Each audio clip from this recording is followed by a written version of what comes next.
Welcome to International Securities Exchange's podcast series. Facilitated by renowned educators, ISE podcasts are intended to teach beginning as well as seasoned investors the ins and outs of trading. To find an updated list of podcasts, please visit www.ise.com/podcasts. Please be sure to listen to our important message following this episode regarding the risks of investing in exchange-traded options. So ultimately, I don't know. The market is a little bit stalemate right now, and I'm just going to talk about the theory in general. And you're seeing this a little bit in the exchanges. Volumes are going off, and that's not good for us being a brokerage firm and Steve working for an exchange. In that people don't quite know what to do with volatility. They know or they feel eventually it's going to start coming back to its means. Most people do. But they're also worried because they know it could make a huge swing higher tomorrow. So they're a little bit nervous about different trades. So I'm going to propose probably in this marketplace one of the better trades to do is something that's fairly neutral in volatility, but it's neutral to bearish. In other words, I kind of anticipate that at some point in time volatility is going to go down. And that's what I think butterflies will do to you. Okay, now I'm going to focus on one of these option contracts, and I have a question for you. And here we go, Steve. Here's going to be my question. All right, I actually found out some interesting news, and if you can guess this right, all right, if you can guess this right, I'm going to give away a copy of my book, which is called The Options Playbook. So let's do it in the questions tab. So please only answer in the questions tab, not in the chat box, in the questions tab. And this is my book called The Options Playbook. And like if you are a client of TradeKing, I've already showed you that. Here is the actual playbook right here. And these are all the different plays that we cover inside of it. And we talk about volatility and some other aspects, rolling spreads, stuff like that. Okay? So it's actually been fairly popular. We've already sold 10,000 copies in the first year. Sold and given away. Okay. So, for the options playbook, here's according to a survey from the World Economic Forum, which country has the world's most solid banking system? Okay, considering banks is a big part of the marketplace today, here's the question again. According to a survey from the World Economic Forum, what country has the world's most solid banking system? All right, and I talked with Steve a little bit about this earlier. I'm hoping that I can. Wow, they're coming in fast. You see somebody popped in really quickly. I think, well, I'm not sure you know the right answer. Yeah, it is right there. Jim Lindsay, I emailed it to you earlier. Jim Lindsay was almost right on. Sound is lost. Oh, Dimitri says sound is lost. Dimitri, that is not the right answer. All right. Yep, so it looks like, to me, that it was Jim Lindsay.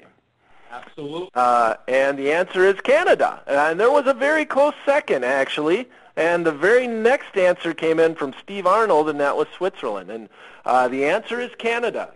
Canada, and that's kind of an interesting note, being such a close ally to the United States, that they actually didn't give out home loans to people that couldn't buy them. Go figure, couldn't afford to pay for the home.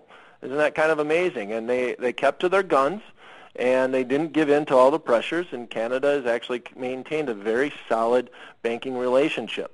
Now, this is according to NPR. I heard this driving my truck around here down in Charlotte, North Carolina, and what they actually said is, here's quote unquote, guess where the U.S. is ranked? And the answer is that it's ranked 40th.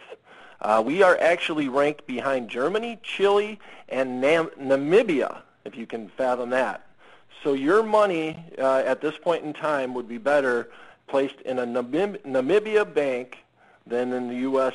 bank, according to this economic survey. Your money would be safer in Namibia. I'm trying to say it. I'm getting it out. If I say it 3 or 4 more times, I'll get it right. Namibia. All right. So interesting enough, I thought that was a little question. And because of that, that kind of makes me think about Canadian options. Yes, they are tied into the marketplace. But I started looking at just across the board, as Steve asked me to start to look at different charts and different products.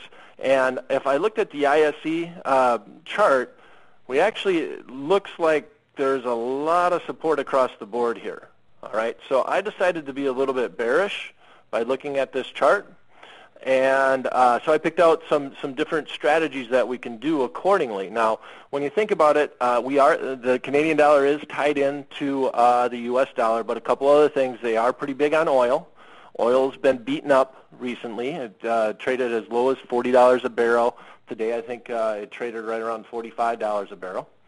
But if you're a little bit bullish on oil and just in general on Canada and the Canadian dollar having at least, it looks like, a strong banking index field.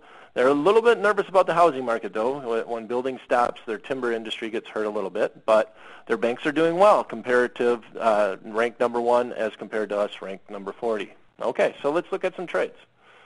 So once again, this is just an example. We're not meant to be recommendations, but we're going to pull up a couple of trades.